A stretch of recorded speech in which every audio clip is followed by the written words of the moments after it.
Now friends, welcome back to another episode of Generation Tech. My name is Alan.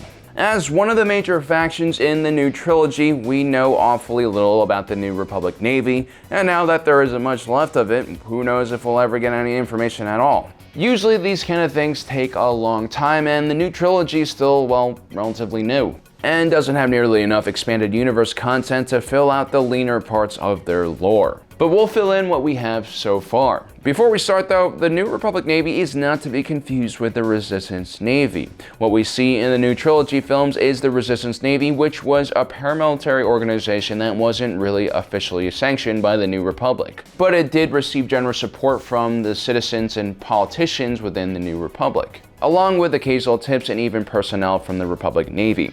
It's kind of like the border militias we have in the United States, for instance. A lot of these organizations wear fatigues and even carry civilian versions of military weapons, but are not sanctioned by the US government or the military in any way. In fact, some in the government might view some of these organizations as dangerous vigilante groups and call for their disbanding. But there also will be other politicians that support their presence. Then we have the militias themselves. They believe what they're doing is right and also protecting the rest of the country. And of course, because they're essentially an untrained armed force existing outside the purview of the US government that targets refugees and illegal immigrants trying to cross the border, they're also seen as a very controversial group. The Resistance was actually seen in a very similar way, believe it or not. Legally, like the militias, they operated in a grayish area of federal laws, and their detractors claimed that the Resistance was trying to provoke war with the First Order, whereas others accused General Princess Leia of being an alarmist and a war hawk who was seeking to gain political power by exaggerating the threat of the First Order.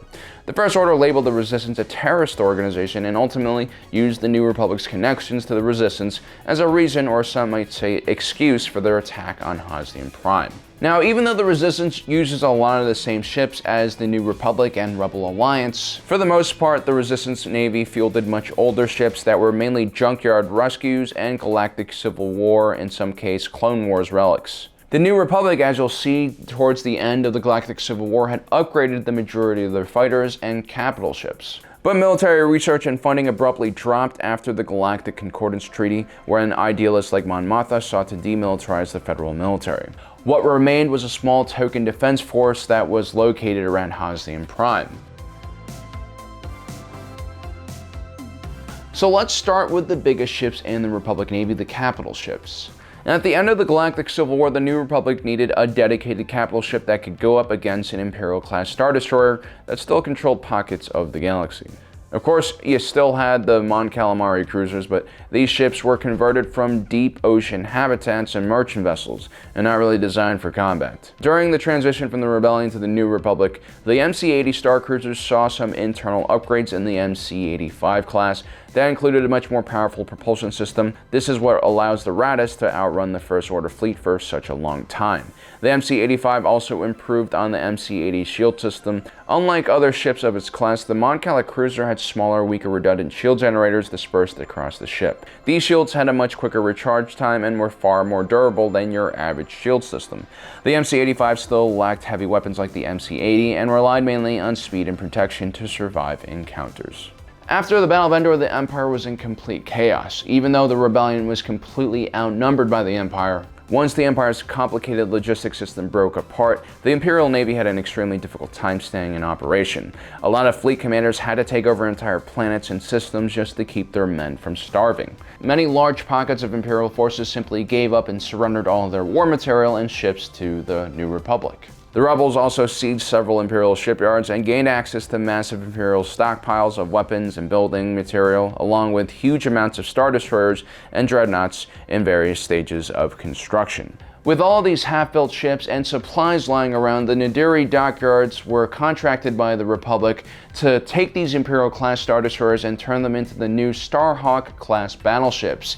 Now, we originally didn't have any pictures of them, but now artists have rendered what they looked like. As you can see, the Imperial-class Star Destroyer structure is almost unrecognizable because the Nadiri ship designers have returned to the classic hammerhead Old Republic design with a massive wedge in the front of the battleship. These ships were the heaviest armed New Republic capital ships and specially designed to go head-to-head with an Imperial-class Star Destroyer.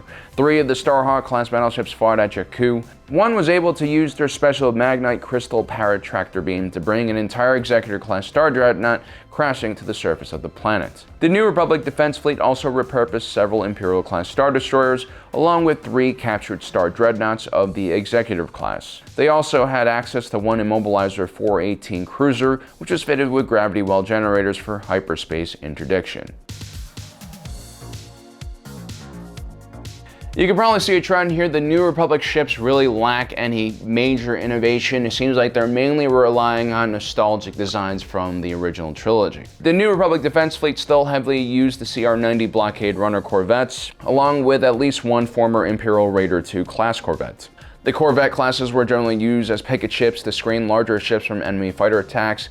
They were also used to transport diplomats or agents of the Republic on special missions. Then there was the larger EF-76 Nebulon B escort frigate, originally designed for Imperial forces as a cheaper alternative to the costly Imperial-class Star Destroyers. They were mainly used to patrol the outer rim of the galaxy. The Rebellion captured many of these ships and repurposed them as mobile hospitals. During the Republic era, they were once again used as escort frigates. The Nebulon C escort frigate was a successor to the B class. Commissioned by the New Republic Navy in the latter years of the Galactic Civil War, these ships were all decommissioned during the demilitarization of the New Republic. And at least 1 was bought by the Resistance and destroyed after the evacuation of Dakar. The New Republic also used Clone Wars era Acclamator class assault ships. These ships were used as mobile bases for several fighter wings and infantry units. Although they lacked much defense or armor, the Acclamator class had a huge carrying capacity for a ship of its class. During the Clone Wars, the Acclamators were used to ferry around and house up to 10,000 clones at a time. Surprisingly enough, one of the most common shuttles used by New Republic officers was the Lambda-class T-4A shuttle. Long seen by the Rebellion as a symbol of the Imperial High Command, the Lambda class was a relatively well-appointed and luxurious shuttle capable of defending itself from enemy attack. Then there's the GR-75 medium transport, which was terrible in the Galactic Civil War and still terrible in the First Order Resistance War. Then there was the UT-60D U-Wing, a versatile gunship starfighter which could also serve as a troop carrier. The New Republic Starfighter Corps also featured the advanced T-70 X-Wing, which was later upgraded to the T-85. The Rebellion originally had used the T-65B, one of the first iterations of the Incom X-Wing. The T-70 included a second shield generator, increasing the overall survivability of the fighter. It also had a better power plant, along with a larger payload of proton torpedoes and laser cannons. Rather than being completely different ships, these next-generation fighters were basically just another version of the X-Wing. It's kind of similar to what the British did with the Spitfire during World War II. In the beginning of the war, the Spitfire Mark I had 1,030 horsepower, a max speed of 360 miles per hour, and 830 caliber machine guns. By the end of the war, the Spitfire Mark XIV had a 2,050 horsepower engine, a top speed of 443 miles per hour, and 20mm autocannon. It was actually the first Allied plane to bring down a Messerschmitt Me-262, which was considered the first operational jet fighter. It had the same airframe, but everything internally was pretty much replaced with newer and better parts. The same thing could be said about the T-70 upgrade of the T-65 and then the later T-85 X-Wing that came out. Along with improvements to weapons, shields, and engines, some of the T-85s also had cloaking devices on them as well. While the New Republic was hesitant to design new battleships and destroyers, they saw multi-purpose starfighters as essential to keeping peace within the galaxy.